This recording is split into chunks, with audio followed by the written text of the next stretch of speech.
Following on from basic aerodynamic theory, this lesson on subsonic airflow will cover the principal definitions and terminology concerning aerofoils and the airflow around them, and how changes in airflow affect the resultant forces.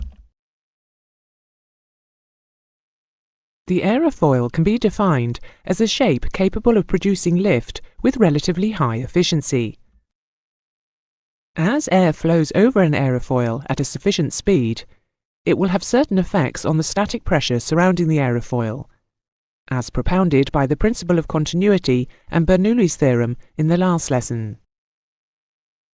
Even before the airflow reaches the aerofoil, the pressure drop over the upper surface will cause the flow to rise towards it. This is known as upwash. At a point on the lower side of the leading edge, the airflow will be brought to a halt at a point called the stagnation point, where the airflow separates to pass over or under the wing.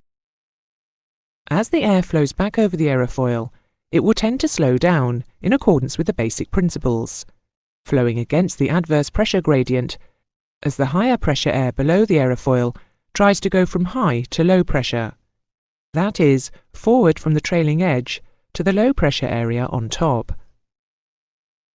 The pressure distribution is shown here, with the highest pressure concentrated around the stagnation point and the low pressure extending up and forward to a peak above the aerofoil, with the pressure differential creating the lift force indicated.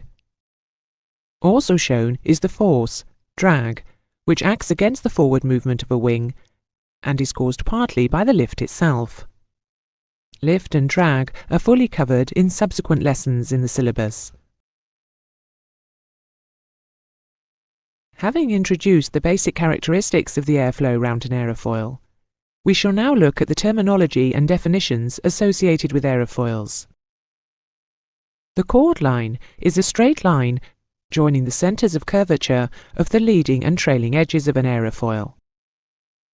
The chord is the distance between the leading and trailing edges, measured along the chord line. The angle of incidence is the angle between the wing root chord line and the longitudinal axis of the aircraft. This is fixed for the wing, but may be variable for the tailplane. The mean camber line, also known as the mean line or camber line, is a line joining the leading and trailing edges equidistant from the upper and lower surfaces. Maximum camber is the greatest distance of the mean camber line from the chord line, and is expressed as a percentage of the chord, and its location along the chord line as a percentage of the chord measured from the leading edge. When the camber line is above the chord line, the aerofoil is said to have positive camber, and when it is below, negative camber. A symmetrical aerofoil has no camber, as chord and camber lines are coincident. Thickness-chord ratio is the maximum thickness or depth of an aerofoil section, expressed as a percentage of the chord from the leading edge. The thickness and thickness distribution of an aerofoil section have a significant effect on its airflow characteristics. Leading edge radius is the radius of the curvature of the leading edge, which can significantly affect the initial airflow characteristics of the aerofoil. Basically, the smaller the radius, the sharper the leading edge. Relative airflow, or relative wind, or free stream flow, is the direction of the airflow produced by the movement of the aircraft through the air, and has three characteristics. First, its direction is opposite and parallel to the flight path, which is the direction taken by the centre of gravity. The aircraft's attitude is not a factor. Secondly, its condition is that it is air close to but unaffected by the presence of the aircraft. That is, its temperature, pressure and velocity are not changed by the aircraft's passage through it. Thirdly, the relative airflow's magnitude is the speed of the aircraft through the air, the true airspeed. If the airflow does not possess all of these three characteristics, it is referred to as effective airflow. Total reaction is the resultant of all the forces acting on the aerofoil section, namely lift and drag. The centre of pressure, or CP, is the point on the chord line through which lift is considered to act. Lift is the aerodynamic force generated by the aerofoil, which acts at 90 degrees to the relative airflow. Drag is the aerodynamic force which acts parallel to and in the same direction as the relative airflow, that is, opposite to the flight path. Angle of attack is the angle between the chord line and the relative airflow. It is often referred to as alpha, written as the Greek letter. An alternative, but less used term, is aerodynamic incidence. The angle of attack between the chord line and the effective airflow is referred to as the effective angle of attack. When we are considering airflow velocity, it makes no difference to the pressure pattern created by the flow over an aerofoil if the aircraft is moving through the air or the air is moving over the aircraft. It is the relative velocity which is the most important factor. For example, an aircraft flying level at 80 knots will produce about the same lift as it would stationary on the ground, facing into an 80-knot wind, depending on angle of attack. To promote full understanding, we will be referring to both situations, either where air flows over a wind tunnel model, or aircraft in flight moving through stationary air. Three-dimensional airflow is the true airflow over an aircraft and consists of a two-dimensional flow, modified by various pressure differentials. This will be examined later in the syllabus. For now, we will consider two-dimensional airflow. Two-dimensional airflow assumes a wing with the same aerofoil section along its entire span, with no span-wise pressure differential or flow. This concept is used to illustrate the basic principles of the generation of aerodynamic force. As air flows towards an aerofoil, it will be turned upwards towards the lower pressure over the upper surface.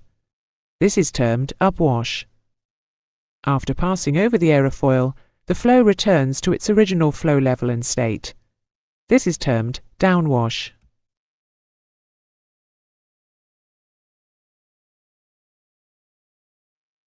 On the screen, you can see an aerofoil at a representative angle of attack, subject to a given dynamic pressure or IAS.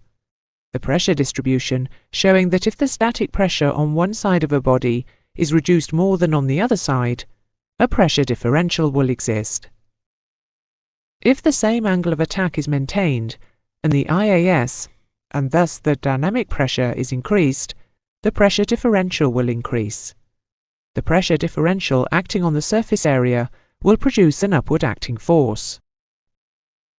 So, if dynamic pressure increases, the upwards force increases. At a constant dynamic pressure, increasing the angle of attack, or alpha, will also increase the pressure differential, but will also alter its distribution pattern. The aerofoil profile presented to the airflow will determine the distribution of velocity change, and hence the pressure pattern over the surface. This pattern is determined by the aerofoil's geometry, that is, the thickness and its distribution, which are fixed, the camber and its distribution, which are assumed to be fixed for now, and by the alpha, which is variable. The greatest positive pressure occurs at the stagnation point, where the relative flow velocity is 0. This point is somewhere near the leading edge. As the alpha increases from -4, it moves from the upper surface around the leading edge to the lower surface. The stagnation point is where the airflow divides over the upper and lower surfaces, and pressure here is static plus dynamic.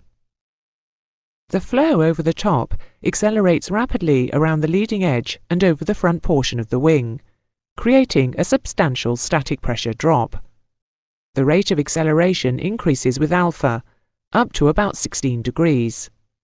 The pressure reduces continuously from stagnation value, through free stream pressure, to a position on the top surface where a peak value is reached.